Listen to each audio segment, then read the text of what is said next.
Hello friends, welcome to my channel at Impart Education. आज जो topic हम लोग डिस्कस करने वाले हैं वो है जीन पियाजे की theory of cognitive development. Okay, childhood and growing up के जो सब टॉपिक्स है वो सब बहुत इंपॉर्टेंट है सीटेट और टेट के लिए।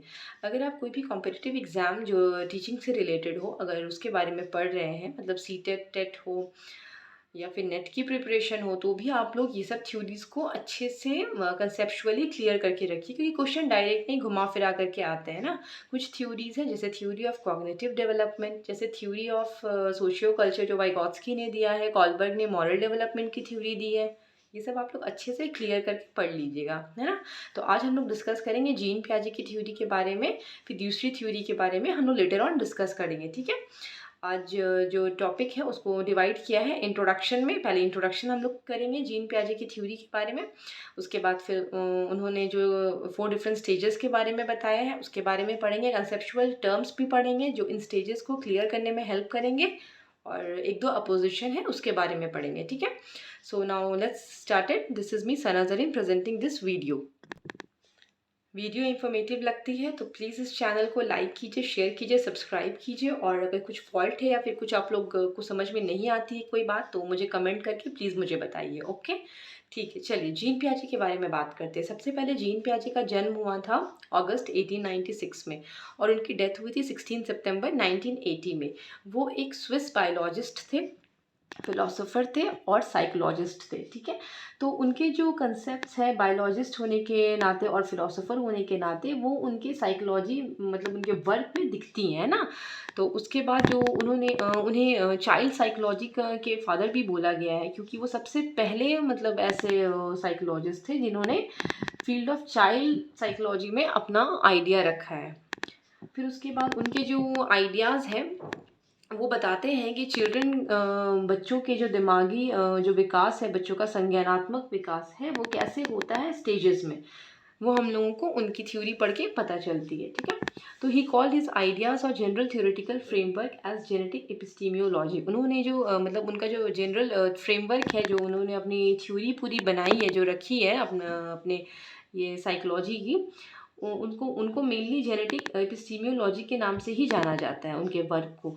और उन वर्क में उन्होंने जो चाइल्ड साइकोलॉजी में जो वर्क किया है वो है कॉग्निटिव डेवलपमेंट, जिसके बारे में हम लोग अभी पढ़ रहे हैं। तो मेनली मतलब वो जो फेमस उनकी जो ज़्यादा फेमस जो वर्क हुई है वो चाइल्ड साइकोलॉजी की, जो जीन पियाजे की थ्योरी जो हम लोग पढ़ रहे हैं कॉग्निटिव डेवलपमेंट की, वो है। तो हम लोग कॉग्निटिव डेवलपमेंट के बारे में यहाँ पे पढ़ेंगे, जिससे क्वेश्चन आते हैं हम लोग के एग्जाम्स में। ओके, तो कॉग्निटिव डेवलपमेंट का मतलब क्या होता है? कॉग्निटिव डेवलपमेंट का मतलब होता है growth of a child's ability to think and reason. मतलब एक बच्चा कैसे सोचता है, उसको कैसे समझता है, कैसे प्रोसेस करता है, हाइपोथेसाइज करता है, ये सब चीज़ों के बारे में हम लोग जब पढ़ते हैं तो उसको कहते हैं कॉग्निटिव डेवलपमेंट। तो फिर ये कॉग्निटिव डेवलपमेंट जो है वो हर एज में अलग अलग होती है। मतलब यहाँ पे लिखा है differently from ages 6 to 12 and 12 to 18। मतलब कि 6 से 12 साल में जो डिफरेंस है वो बिल्कुल अलग है। हर स्टेज में अलग अलग डिफरेंस है, कैरेक्टरिस्टिक्स है हर स्टेज के अलग अलग डेवलपमेंट। और फिर 12 to 18 ईयर्स में फिर उसमें भी अलग अलग डेवलपमेंट देखने को मिलते हैं हम लोगों को, ठीक है। तो फिर हम लोग नेक्स्ट और देखते हैं कॉग्निटिव डेवलपमेंट को और क्या बोल सकते हैं। Cognitive development refers to the stages and process involved in child's intellectual development, ठीक है। तो ये जो कॉग्निटिव डेवलपमेंट है इनको हम लोग स्टेजेस में पढ़ते हैं, क्योंकि ऐसा नहीं है कि बच्चा जब बर्थ होता है बच्चे का तो अचानक से मतलब अलग अलग सब बच्चों में डिफरेंस होता है, सबका अलग ग्रोथ होता है, किसी में बहुत ज़्यादा जल्दी होता है, किसी में बिल्कुल नहीं होता है। ऐसा नहीं होता है कि स्टेजेस में होता है, धीरे धीरे करके बच्चे के मेंटल कंडीशन में ग्रोथ आती है। और इसको हम इसीलिए जो साइकोलॉजिस्ट हैं जीन पियाजे, उन्होंने डिवाइड करके रखा है स्टेजेस में, ताकि बच्चे के मेंटल कंडीशन को समझने में इजी हो, किस एज में बच्चे किस हद तक समझ पाते हैं, सिचुएशन को एनालाइज कर पाते हैं, और कितने रिस्पॉन्सिबल किस एज में हो जाते हैं, ठीक है ना। चलिए, अब अकॉर्डिंग टू पियाजे चिल्ड्रंस आर लिटिल साइंटिस्ट। जो पियाजे हैं वो चिल्ड्रंस को लिटिल साइंटिस्ट बोलते हैं। फिर childrens are motivated to learn by nature, they don't need rewards and motivation. उनका मानना है कि चिल्ड्रन जो होते हैं वो बच्चे नेचर से लर्न करते हैं, मतलब नेचुरली वो लोग ग्रो करते हैं, मेंटली भी। वो लोग नेचुरली ही सब चीज़ सीखते हैं और अपने हिसाब से प्रैक्टिकल करते हैं। मतलब वो लोग डिपेंडेंट नहीं होते, या फिर वो लोग ऐसा नहीं है कि रिवॉर्ड मिलता है तो ही बच्चे एक्टिविटी करते हैं, रिवॉर्ड नहीं मिलता है तो बच्चे एक्टिव नहीं रहते, ऐसा नहीं है। बच्चे अपने मन का सुनते हैं, वो अपने मन से जाते हैं, कुछ एक्टिविटी करते हैं, कुछ उसमें से कुछ याद रखते हैं, फिर उसको प्रैक्टिकल करते हैं। बाद में ये सब बच्चे अपने मन से करते हैं, ठीक है ना। फिर development is first then language. उन्होंने बोला है कि डेवलपमेंट पहले होती है, उसके बाद बच्चा लैंग्वेज सीखता है। मतलब मेंटल कंडीशन उनके बच्चे की डेवलप पहले हो जाती है, बाद में बच्चा लैंग्वेज सीखता है। मतलब जो लैंग्वेज उसको ऑफर किया जाए वो बाद में सीखता है। फिर उसके बाद उन्होंने बताया कि children build their own knowledge based on their experiences. Children अपनी जो नॉलेज है वो खुद अपने हिसाब से बिल्ड करते हैं।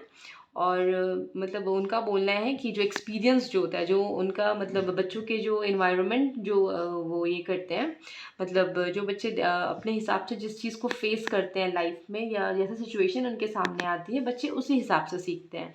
और उन्होंने बताया है कि children learn by themself without influencing from adults और ओल्डर चिल्ड्रन।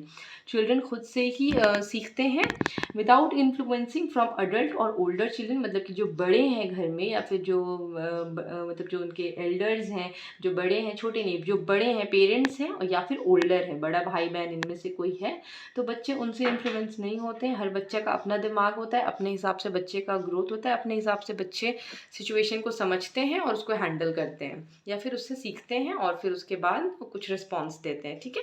फिर इंपॉर्टेंट कंसेप्ट की हम लोग बात कर लेते हैं कॉग्निटिव डेवलपमेंट में, जिनका जानना हम लोगों को बहुत ज़रूरी है। जैसे अडेप्टेशन है। Adaptation is the process of adjusting और changing to become more suited to an environment. Adaptation वो होता है जो किसी सिचुएशन में हम लोग एडजस्ट करने की कोशिश करते हैं। जैसे कोई पुराने सिचुएशन से न्यू सिचुएशन में हम लोग जाते हैं, तो हम लोग उसमें एडजस्ट करने की कोशिश करते हैं, ठीक है। तो इस एडजस्टमेंट को बोलते हैं अडेप्टेशन। जैसे फॉर एग्ज़ाम्पल, अगर हम ठंड में किसी गर्म जगह में, जैसे साउथ में कहीं पे है, हैदराबाद में है, तो जनवरी के टाइम में अगर हैदराबाद से मूव करना पड़े दिल्ली, तो बहुत एक्सट्रीम वेदर चेंज होता है। बहुत ज़्यादा ठंडी होती है दिल्ली में, और हैदराबाद में बिल्कुल नेक्स्ट टू 20 डिग्री टेम्परेचर रहता है, ठीक है।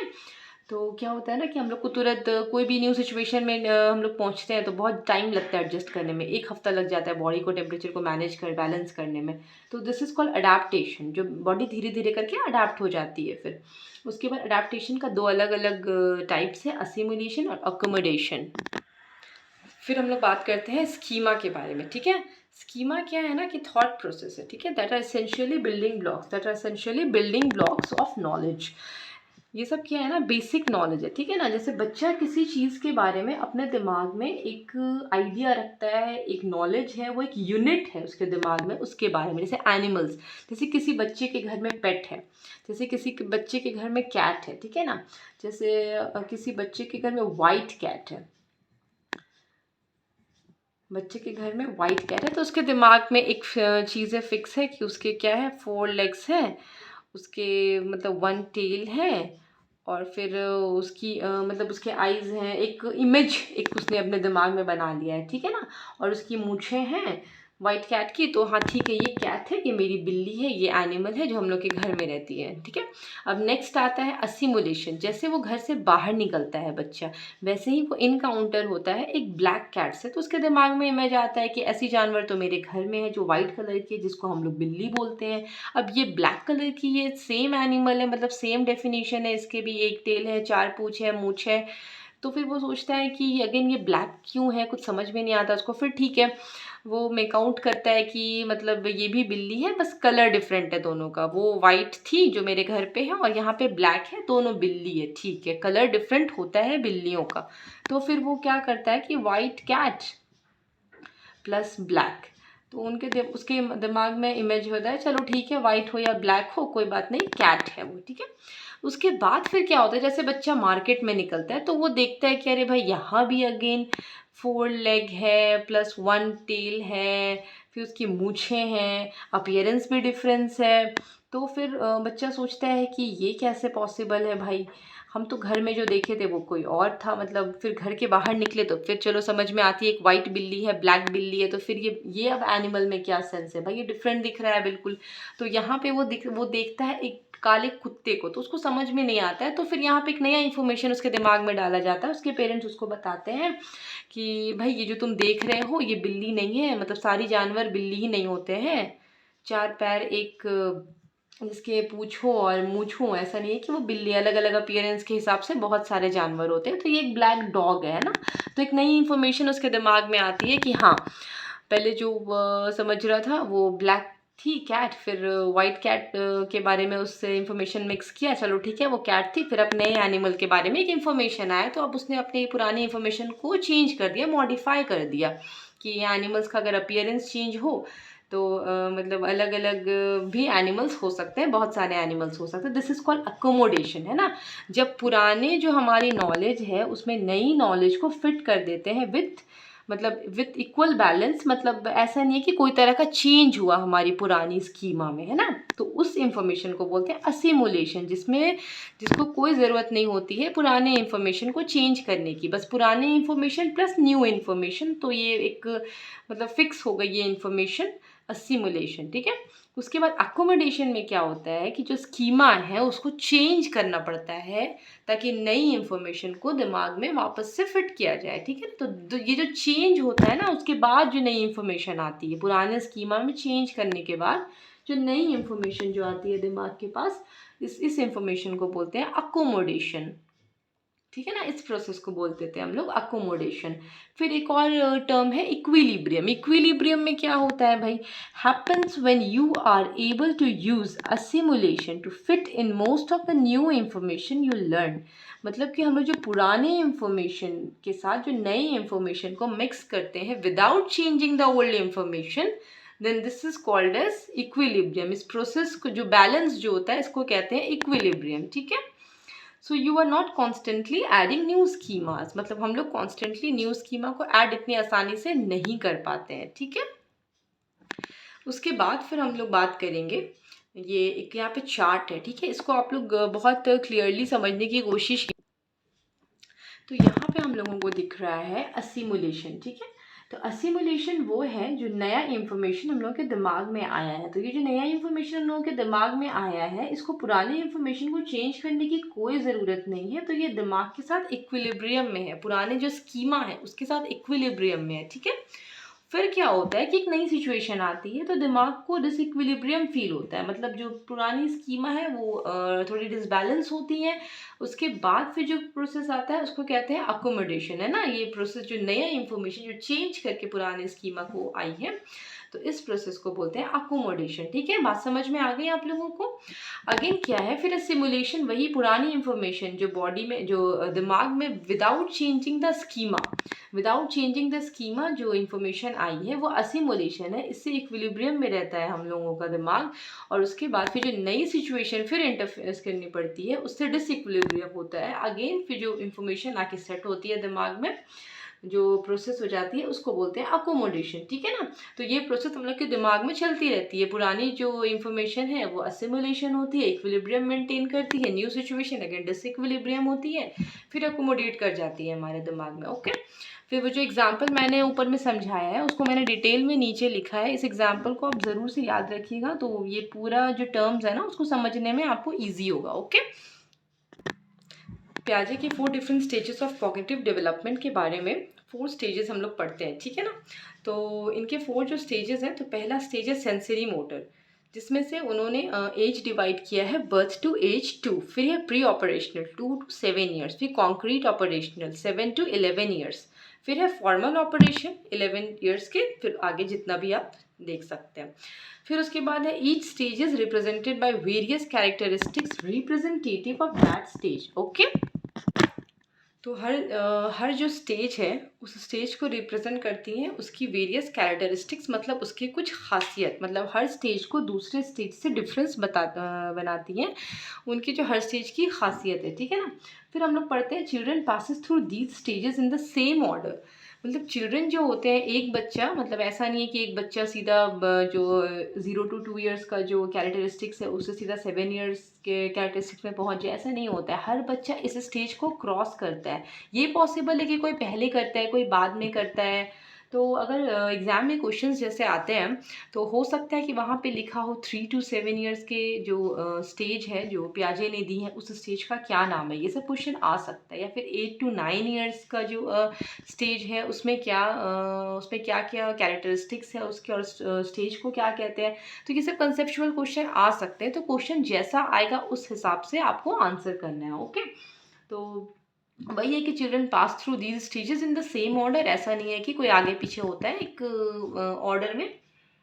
ऑर्डर में ये क्रॉस करते जाती है स्टेजेस को, ठीक है, डेवलपमेंट।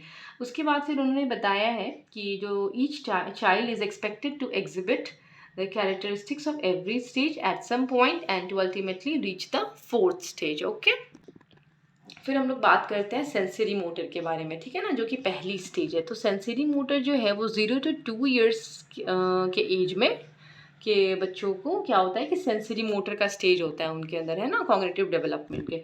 तो सेंसरी मोटर को अलग अलग स्टेजेस में बांट दिया गया है, मतलब टोटल 6 स्टेजेस में बांट दिया गया है। ऐसे इससे क्वेश्चन एग्जाम में नहीं आते हैं, लेकिन बस एक आइडिया आप लोगों के दिमाग में है, इसीलिए मैंने यहाँ पे लिख दिया है। बस इसको एक रीड मार लेना है आप लोगों को कि हाँ भाई, मतलब हम लोग जान रहे हैं कि ऐसा कुछ है वहाँ पे। अगर स्टेजेस अगर मतलब नहीं आते कभी, पर इन केस अगर आपको कभी इनकाउंटर करने का मौका मिले तो आपको एक आइडिया बच रहेगा दिमाग में, ठीक है ना। तो सबसे पहले स्टेज को बोलते हैं stage of reflex action, second stage को बोलते हैं stage of primary circular reaction, फिर थर्ड स्टेज को बोलते हैं stage of circular reaction, then stage of coordination of secondary schemata, okay, then stage of secondary activity, then last stage of invention of new means through mental continuation. Okay, तो फिर हम लोग पढ़ लेते हैं इसके कैरेक्टरिस्टिक्स के बारे में। They uses their senses, again senses यहाँ पे क्या होते हैं कि गाइड होते हैं बच्चों के, गाइड करते हैं बच्चों को। सेंसेस गाइड करते हैं, मतलब कि बच्चा देख के समझता है, बच्चा सुन के समझता है, बच्चा बोल के ही सीखता है। तो वही सेंसेस स्मेल करके बच्चा पहचानता है अपनी माँ को। तो सारे सेंसेस ही होते हैं जो बच्चे को गाइड करते हैं, ठीक है। फिर रिफ्लेक्स एक्शंस होते हैं बच्चे में, मतलब सारे एक्टिविटीज़ बच्चों के रिफ्लेक्ट होते हैं ना। हम लोग को पता है कि बच्चों का जो मतलब जो भी प्रोसेस है सारा रिफ्लेक्स होता है। ऐसा नहीं है कि बच्चे सोच समझ के करते हैं, जो भी करते हैं वो बॉडी में मतलब हो जाता है, बस नेचुरल प्रोसेस होता है सारा चीज़। ओके, फिर इमिटेशन क्या होता है कि वो कॉपी करते हैं अपने पेरेंट्स को। इमिटेशन मतलब कि जैसे बच्चे के सामने आप क्लैप कर दीजिए तो बच्चा हंसता है, उस चीज़ को बच्चा को ठीक लगता है, लेकिन फिर कुछ टाइम के बाद आप नहीं भी रही है तो बच्चा क्लैप करने की कोशिश करता है ना। जैसे टेबल को बीट करते हैं हम लोग तो एक साउंड निकलता है, तो अगर बच्चों को अच्छा लगता है तो बच्चा भी कोशिश करता है हाथ टैप करने का उसके ऊपर, है ना। फिर उसके बाद हम लोग पढ़ते हैं कि ऑब्जेक्ट परमानेंस। तो इसमें क्या होता है ना कि जैसे किसी सामान को, कोई भी चीज़ें हैं, बच्चों के खिलौने, अगर आप बच्चों को दिखा रहे हैं उसके बाद फिर उसको छुपा दे रहे हैं तो बच्चा उस चीज़ को याद रखता है, बच्चा नहीं भूलता है। तो ये सब चीज़ें ऑब्जेक्ट परमानेंस, ये इम्पॉर्टेंट ये है, इसके कैरेक्टरिस्टिक्स है, इसको ज़रूर याद रखिएगा आप लोग। ये सब क्वेश्चन ज़रूर आते हैं एग्जाम में, मतलब अगर ये सब क्वेश्चन अगर आप लोगों को क्लियर रहेंगे तो कोई प्रॉब्लम नहीं है। क्वेश्चन जैसे घुमा के भी अगर आ गया है तो आप लोग उसको आराम से हैंडल कर सकते हैं। ओके, तो फिर उसके बाद क्या है, कॉज एंड इफेक्ट अंडरस्टैंडिंग, मतलब रिपीटेड एक्शंस बच्चे लोग करते हैं, जबकि बच्चों को पता होता है ना कि जैसे कॉज एंड इफेक्ट, जैसे जो रिजल्ट जो बच्चे मतलब देखते हैं तो बच्चे उसको बार बार रिपीट करना चाहते हैं, तो उसके लिए क्या करते हैं ना, वो बार बार उस एक्शन को करते हैं जिससे उसको वो रिजल्ट मिलता है। जैसे अगर पियानो है उनके पास और उन्होंने अगर आपको देखा है कि एक बार बटन प्रेस करने के बाद फिर उससे एक म्यूज़िक निकलता है, तो बार बार बच्चा वो बटन प्रेस करता है वो जो रिज़ल्ट है उसको पाने के लिए, ताकि वो रिज़ल्ट उसको मिलता रहे, वो देखिए उसको एंजॉय करे, ठीक है। फिर हमारी नेक्स्ट स्टेज है जो हमारी सेकंड स्टेज है, ठीक है, प्री ऑपरेशनल, जिसको हम लोगों ने एज में हम लोगों ने नहीं, सॉरी, जीन पियाजे ने बांटी है 2 to 7 ईयर्स में, ठीक है।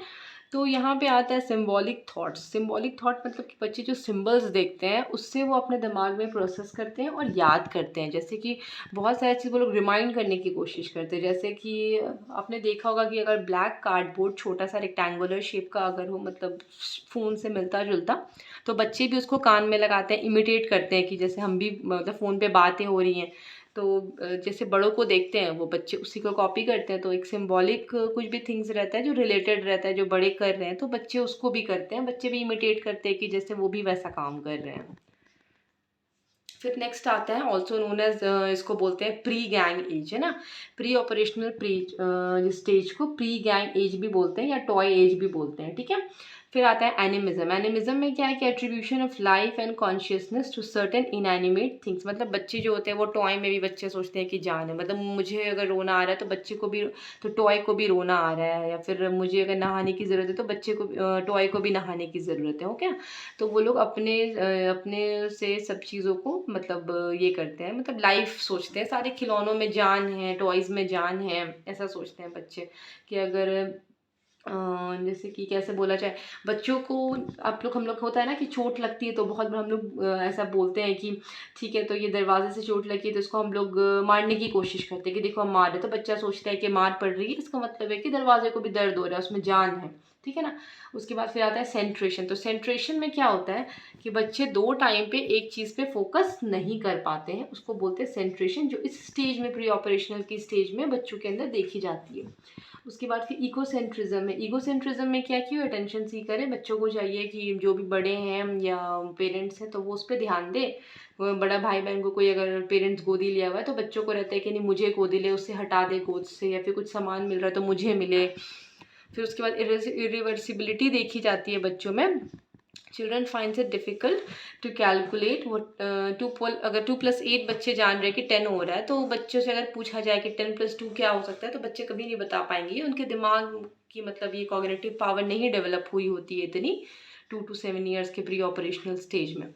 फिर उसके बाद क्रूशियल स्टेज ऑफ लर्निंग। इस स्टेज को बहुत परफेक्ट बोला जाता है लर्निंग के लिए, है ना, लैंग्वेज लर्निंग के लिए। मतलब कि अगर कोई 2 से 7 साल के बच्चे को कोई न्यू लैंग्वेज दी जाए तो बच्चा आराम से उसको समझ लेता है, सीख लेता है। मतलब अगर मतलब मेरे एज के भी, अब जैसे मुझे ही दे दिया जाए कोई लैंग्वेज अभी, तो ऐसा नहीं है कि मैं नहीं सीख पाऊँगी, मुझे टाइम लगेगा सीखने में। पर जो अगर 2 से 7 साल के बच्चे हों वो आराम से सीख जाते हैं लैंग्वेज। फिर उसके बाद आता है constructive reasoning. Child fails to understand the true relation between the cause and effect, ठीक है ना। तो वही यहाँ पे एक और एग्जाम्पल है, जैसे कि दरवाजे से अगर बच्चा गुजर रहा है और वहाँ पे नीचे कुछ रखा हुआ है, तो कुछ मतलब जो स्टॉपर होता है दरवाजे में, ठीक है ना, तो बच्चा गुजर रहा है तो वो स्टॉपर ज़मीन में मतलब वो स्टिक करके रखा हुआ है तो उससे चोट उतनी नहीं लगती है। जैसे बच्चे अगर शूज़ पहना हुआ है तब भी गुजर रहा है, हल्की सी आवाज़ हो रही है, उसे चोट नहीं लग रही है। पर अगर सामने कोई बड़ा खड़ा है और वो उसके सामने रोने की एक्टिंग करे कि मतलब चोट तो लग गई, अब क्या होगा, ऐसा अगर बोल दे तो बच्चा रोने लगता है, बच्चा को लगता है कि चोट लग गई है। तो ये चीज़ बहुत सारे जगहों में देखा जाता है ना, बहुत सारा चीज़ जो जैसे बड़े अगर कुछ बोल देते हैं कि वहाँ पे वो वैसा हो रहा है तो बच्चा वो चीज़ सोचने लगता है कि हाँ वही हो रहा है। जो बड़े जो बोल देते हैं या बच्चा के दिमाग में जो एक बार फिट हो जाती है ना जो बात, तो बच्चे उसको सीरियसली ले लेते हैं और फिर उसी को मतलब वही रिलेट करते हैं हमेशा कि मतलब अगर उस रास्ते से जाएंगे तो चोट लगेगी ही लगेगी, वो वाला चीज़ हो जाता है ना। या बच्चे बोल देते हैं कि बाहर में रोशनी नहीं है, वो कॉरिडोर में रोशनी नहीं है, बच्चे नहीं जाएं उधर, तो उसके दिमाग में फिक्स हो जाता है कि उधर जाना ही नहीं है, वो रास्ता जाने के लिए है ही नहीं क्योंकि वहाँ पे रोशनी नहीं है। तो वही है एक जो जो रियल जो रिलेशन होता है कॉज और इफेक्ट के बीच में, बच्चे उसको रिलेट नहीं कर पाते हैं, एक गलत थिंकिंग उसके दिमाग में सेट हो जाती है, उसी को कंटिन्यू करते हैं छोटे बच्चे। फिर कंजर्वेशन में क्या होता है ना कि जैसे कि एक सेम अमाउंट ऑफ वाटर है, कोई मतलब बड़े बीकर में रखी हुई है और एक छोटे से कप में भी अगर रखी हुई सेम अमाउंट ऑफ वाटर, तो बच्चे बोलेंगे कि जो बड़ा वाला जो बीकर है उसमें ही ज़्यादा पानी है क्योंकि वो अमाउंट में बड़ा है, साइज़ में बड़ा है, क्योंकि ना यहाँ पे अमाउंट की बात नहीं हो रही, साइज़ में बड़ा है। तो वो जो एरिया है, वॉल्यूम है, उससे बच्चों को कोई लेना देना नहीं होता, बच्चे नहीं समझ पाते एरिया, वॉल्यूम, सरफेस वगैरह।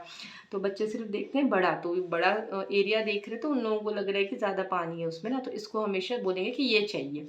फिर अगेन एक और एग्जांपल है, जैसे कि अगर ये वेट बैलेंस है और अगर एक तरफ रखी हुई है 1 kg का वेट और दूसरी तरफ रखा हुआ है 500 का 2 वेट रखा हुआ है, ठीक है ना, तो बच्चा हमेशा जो 500 का 2 वेट रखा हुआ है ना उधर ही बोलेंगे कि ज़्यादा वेट है क्योंकि वो क्वांटिटी में ज़्यादा है, तो बच्चे क्वांटिटी पे ध्यान देते हैं, बच्चे क्वालिटी पे ध्यान नहीं देते हैं।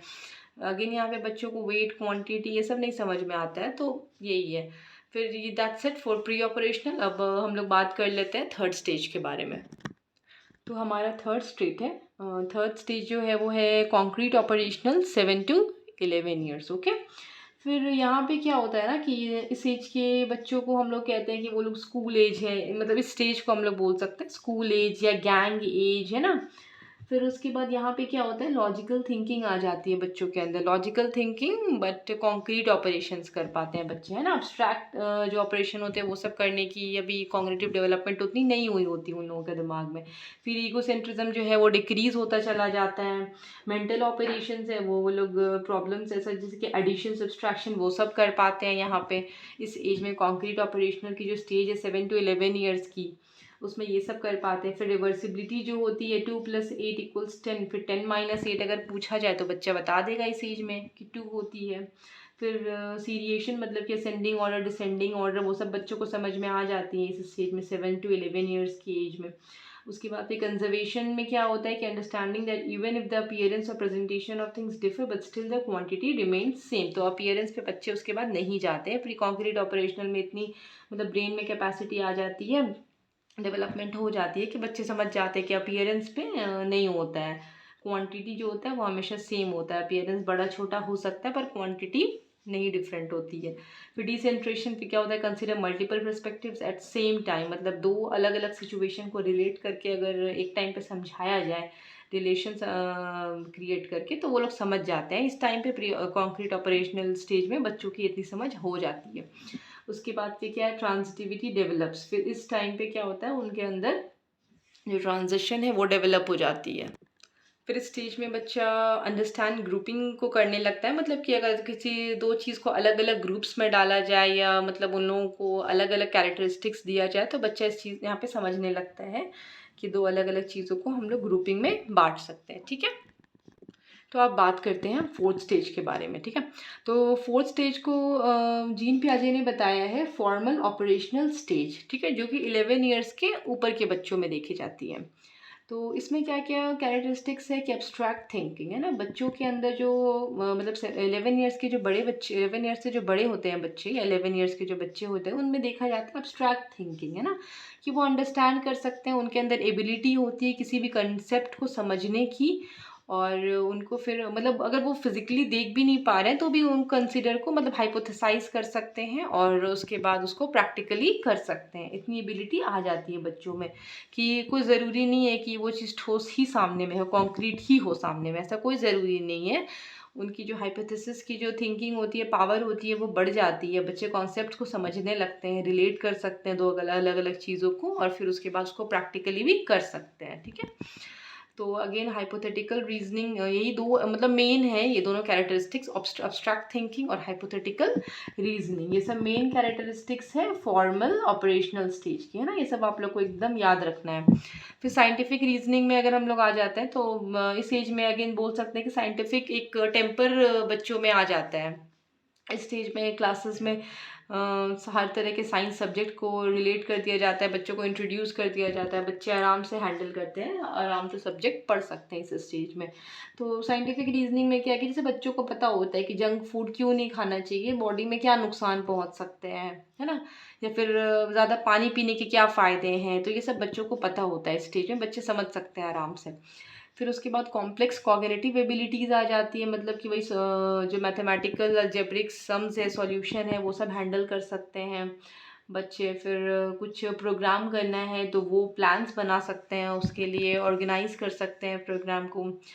अगेन नेक्स्ट है रिफ्लेक्टिव थिंकिंग, मतलब कि वो जो देख रहे हैं उसमें डिसाइड कर सकते हैं कि क्या चीज़ रॉन्ग है और क्या चीज़ राइट है। ये सब एबिलिटीज़ फॉर्मल ऑपरेशनल स्टेज जो फोर्थ स्टेज है जीन पियाजे की थ्योरी की, उसके अंदर ये सब डेवलपमेंट देखी जाती है। ओके, अब नेक्स्ट है अकॉर्डिंग टू जीन पियाजे, उनका जो उन्होंने जो एक्सपेरिमेंट किए थे अपने ही बच्चों में, उन्होंने एक्सपेरिमेंट किए थे, तो उनके बाद एक्सपेरिमेंट के बाद उनका इन्फेरेंस था कि children needs not to be motivated. Childrens को ज़रूरत नहीं है कि उन लोगों को कोई मतलब गिफ्ट मिले, प्रेस कर दे कोई, ताकि बच्चे सीखें आगे के लिए, ऐसा नहीं होता है। बच्चे मतलब बाय डिफ़ॉल्ट वो सीखना चाहते हैं, उन लोग के अंदर नेचुरली ये पावर रहती है, मतलब एक जिज्ञासा रहती है छोटे बच्चों के अंदर नई चीज़ें सीखने के लिए, है ना। तो ये जीन पियाजे का बोलना था कि उनको ज़रूरत नहीं होती है कि गिफ्ट दिया जाए, खुश किया जाए तभी बच्चे पढ़ेंगे, छोटे बच्चे जो होते हैं। फिर उसके बाद यूनिवर्सल स्टेजेस, जो स्टेज है वो यूनिवर्सल है, मतलब कि ये जो स्टेजेस हैं ये सारे बच्चों में मिलेंगे, मतलब एक के बाद एक मिलेंगे या कुछ टाइम किसी में पहले मिलेंगे, किसी में थोड़े लेट से दिखेंगे, पर ये सब स्टेजेस से बच्चे गुजरते ही हैं। ये सब है। फिर कंस्ट्रक्टिविस्ट अप्रोच, मतलब कि बच्चे जो होते हैं वो कंस्ट्रक्टिविस्ट होते हैं, वो हर चीज़ को अपने हिसाब से कंस्ट्रक्ट करते हैं, उसको मैनिपुलेट, उसके दिमाग, मतलब बच्चे अपने दिमाग में उस चीज़ को मैनिपुलेट करते हैं, उसके बारे में रिसर्च करते हैं। बोलते हैं ना, यहाँ पे पियाजे ने बोला है कि चिल्ड्रंस आर लिटिल साइंटिस्ट, क्योंकि वो हर चीज़ के बारे में खूब रिसर्च करते हैं। बच्चे, आप लोगों ने अक्सर सुना होगा, बच्चे बहुत सवाल करते हैं, क्योंकि बच्चे हर चीज़ को खुद बहुत एनालाइज करते हैं। फिर फोर्थ पॉइंट आता है, never force a child to learn something, है ना। तो यहाँ पे जो इम्प्लीकेशन जो दे रहे हैं जीन प्याजे, तो इस इम्प्लीकेशन का मतलब स्कूल में भी हेल्प है, मतलब एजुकेशन में भी हेल्प है, प्लस पेरेंटिंग में भी हेल्प है। तो उनका जो इम्प्लीकेशन है वो दोनों जगह हेल्पफुल है ना, स्कूल प्लस पेरेंटिंग। तो इसीलिए इस थीसिस को बहुत ज़्यादा मतलब ये फॉरवर्ड किया गया है। Never stop a school children if trying something new, बोला जाता है कि बच्चों को अक्सर कभी भी नहीं डांटना चाहिए, रोकना नहीं चाहिए, स्कोल्ड नहीं करना चाहिए, उससे बच्चे नहीं सीख पाते हैं कुछ नया, ठीक है। अब लास्ट में हम लोग पढ़ेंगे अपोजिशन ऑफ पियाजेट्स थ्योरी। तो जो जीन पियाजे थे उनके कुछ थ्योरीज की अपोजिशन भी थे, जैसे वाइगॉत्स्की ने कहा है, ही believe that through proper assistance and encouragement children are able to perform a task that Piaget would consider to be out of children's mental ability। जैसे पियाजे का बोलना था कि बच्चों को ज़रूरत नहीं है प्रोत्साहन की, बच्चों को ज़रूरत नहीं है मोटिवेट करने की, बच्चे खुद से ही सीख लेते हैं हर चीज़। पर वाइगॉत्स्की का मानना बिल्कुल ही अपोजिट है इसके। उनका मानना है कि बच्चों का जो मेंटल कंडीशन है वो बहुत कंट्रोल किया जा सकता है सिचुएशन के हिसाब से, इन्वायरमेंट के हिसाब से, अगर उनको प्रॉपर असिस्ट किया जाए, उनको प्रॉपर फैसिलिटीज़ दिया जाए। अगर उनको प्रॉपर असिस्ट किया जाए, उनको इनकरेज किया जाए, तो चिल्ड्रन कुड परफॉर्म बेटर। उसके बाद नेक्स्ट जो अपोजिशन मिला है कि neglected cultural and social interaction factor in the development of children's cognition and thinking. मतलब जो पियाजे है उन्होंने बोला है कि जो बच्चों की कॉग्निटिव थिंकिंग है, बच्चों की डेवलपमेंट में कोई ग्रोथ नहीं होता है कल्चरल और सोशल इंटरैक्शन फैक्टर्स से, ऐसा पियाजे का मानना है, ठीक है ना। पर इसको अपोजिशन मिला है कि बाकी दूसरे साइकोलॉजिस्ट का बोलना है कि कल्चरल एंड सोशल इंटरैक्शन से बच्चों के जो कॉग्निटिव और थिंकिंग है वो बहुत अच्छी डेवलप होती है इन सब कल्चरल और सोशल फैक्टर्स से, ओके। फिर थर्ड एक और पोजीशन आता है कि उन्होंने बहुत अंडरस्टिमेट किया है कॉम्पिटेंस ऑफ चिल्ड्रन, मतलब कि मतलब उन्होंने जो स्टेजेस में जो डिवाइड किया है, तो बाकी दूसरे साइकोलॉजिस्ट का बोलना है कि मतलब स्टेजेस इतने ज़्यादा मतलब ये नहीं है, मतलब ठोस नहीं है, बहुत ज़्यादा मतलब 100% करेक्ट नहीं बोल सकते हैं, क्योंकि बहुत सारे फैक्टर्स होते हैं जो अगर बच्चों को अगर जिससे इंटरेक्ट किया जाए अलग अलग इन्वायरमेंटल फैक्टर्स से, प्लस हेरिडिटी है, ये सब जो फैक्टर्स है, बहुत सारे एक्सटर्नल फैक्टर्स है जिससे बच्चों के डेवलपमेंट में असर पड़ता है। मतलब पियाजे का जो मानना है कि उन सब फैक्टर्स का उतना ज़्यादा रोल नहीं है, लेकिन साइकोलॉजिस्ट का मानना है कि नहीं, बच्चे ज़्यादा केपेबल हैं, अगर बच्चे को एक्सपोजर अच्छे से दिया जाए तो अच्छा रिजल्ट मिलेगा, अच्छा ब्रेन डेवलपमेंट होगा। Okay, that's it guys. तो आज का ये टॉपिक यहीं पे कंप्लीट होता है। तो मेरी चैनल में अगर कुछ भी समझ में नहीं आता है तो नीचे कमेंट बॉक्स में प्लीज़ मेंशन करें, और अगर कुछ और अगर नोट्स की रिक्वायरमेंट है तो प्लीज़ मुझे मेंशन करें, मुझे नीचे आप लोग एक मैसेज कर सकते हैं, तो आपको डायरेक्टली हम मैसेज PDF कर देंगे। Okay, thank you guys, bye bye, take care.